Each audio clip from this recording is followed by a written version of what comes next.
of this month of Ramadan, the third fast for people like us in South Africa. It's certainly been interesting just observing how, compared to last year Ramadan, where we were in absolute lockdown. Remember that?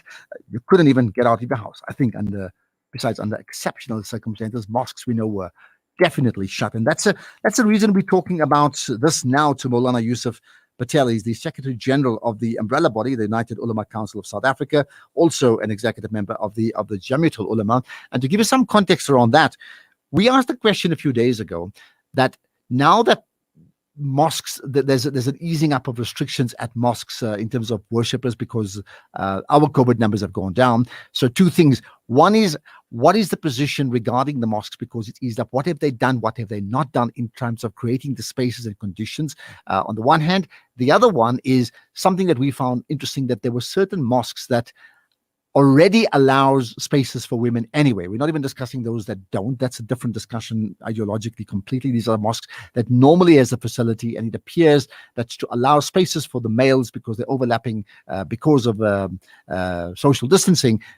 In some cases, they've taken up the spaces that women would normally be in. What's the position around that? So I thought, let's find out more about it. With me then is Maulana Yusuf Patel. Assalamu alaikum. Juma Mubarak and welcome to the show. Wa alaikum salam wa rahmatullahi wa barakatuh to you and to the listeners of Salam Media. Thank you for having me. Thank you. Well, I appreciate you giving up your time, right? So here's the thing. Let's get to the mosques that now, with restrictions being loosened, right? What's the position regarding the United Ulama Council? What are you prescribing to mosques in terms of what they can and can't do?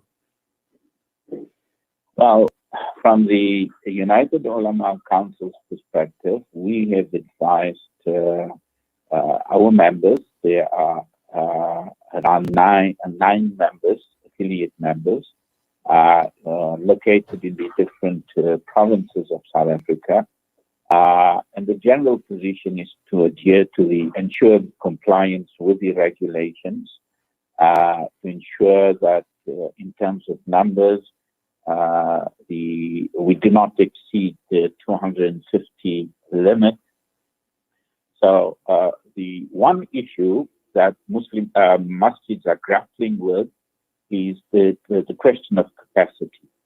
Now, the circumstances at each masjid differ based on several factors, one of which is location, exactly where it is situated. So the masjids in, say, the city centers have very different challenges compared to masjids in the smaller areas, etc.